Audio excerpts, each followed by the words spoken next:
వక్ఫ్ చట్టాన్ని ఎలాంటి సవరణ అవసరం లేదని ఉన్న చట్టాన్ని యథావిధంగా కొనసాగించాలని జామియా మస్జిద్ ప్రెసిడెంట్ ఖాసిం బేగ్, యూసుఫ్ మూలానా, అతావుల్లా వహీద్, మల్లెల ఆల్ఫ్రెడ్ రాజు, సిపిఐ రంగనలు డిమాండ్ చేశారు. కర్నూలు జిల్లా ఎమ్మిగనూరులో జామియా మసీదు నుండి సోమప్ప సర్కిల్ మీదుగా ర్యాలీ నిర్వహించి తహసీల్దార్ శేషఫ్ అన్నీకు వినతి పత్రాన్ని సమర్పించారు.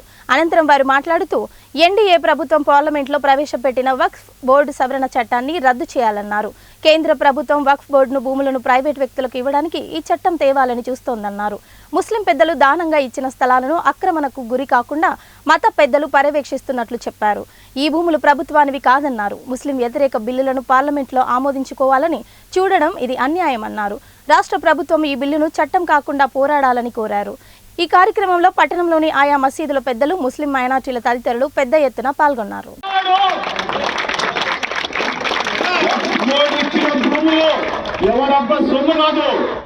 ఆనాడు పెద్దలు భవిష్యత్ తరాల బిడ్డలకు దాతృత్వం ఇచ్చినటువంటి భూములు ఈరోజు బిల్లులో సవరణ చేసి అన్య మతస్థులు అంటే నమాజ్ చేయని వాళ్ళు, ముస్లిం పద్ధతులు తెలియని వేదాలకు ఆ భూములు అంటగట్టేందుకు ప్రయత్నం చేస్తున్నారు.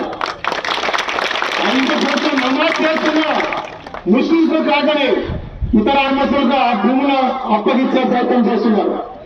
ఈరోజు మీకు దమ్ముందా ప్రభుత్వాన్ని నేను ప్రశ్నిస్తున్నాను.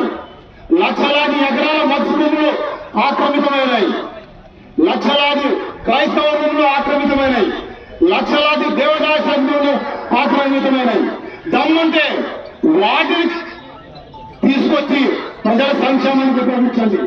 అంతేగాని ఈరోజు హిందువులు మహమ్మదుల మధ్య చిచ్చు పెట్టేందుకు ఈ వక్ఫ్ బోర్డు ఆస్తుల సవరణ బిల్లు తెచ్చి మేమేదో హిందువులకు న్యాయం చేస్తున్నాం, మేము హిందువుల్ని మేము కాపాడుతున్నామని ఒక రాంగ్ రూట్ లో హిందువులు తీసుకుపోయే ప్రయత్నం చేస్తున్నారు.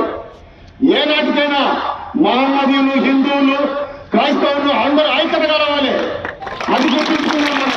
काउंसिल मेंबरान में सब के सब मुसलमान रहेंगे, सब के सब मुसलमान रहेंगे। वक्फ बोर्ड में तमाम के तमाम मैनेजमेंट करने वाले मुसलमान रहेंगे। इसमें कोई भी गैर मुस्लिम को जगह नहीं होगी। हम ये डिमांड करना चाहते हैं जैसे पहले वक्फ बोर्ड चलता था वैसा ही रखे जाए, और जिस तरीके से जो भी तावन, जो भी जायदादें ये वक्फ बोर्ड की है, हुकूमत पर फर्ज है, हुकूमत पर वाजिब है हमारे औकाफ के सारी जमीनों की हिफाजत करके मुसलमानों के हाथ में रखा जाए ताकि मुसलमान उससे फायदा उठाएं, गरीबों को फायदा हो।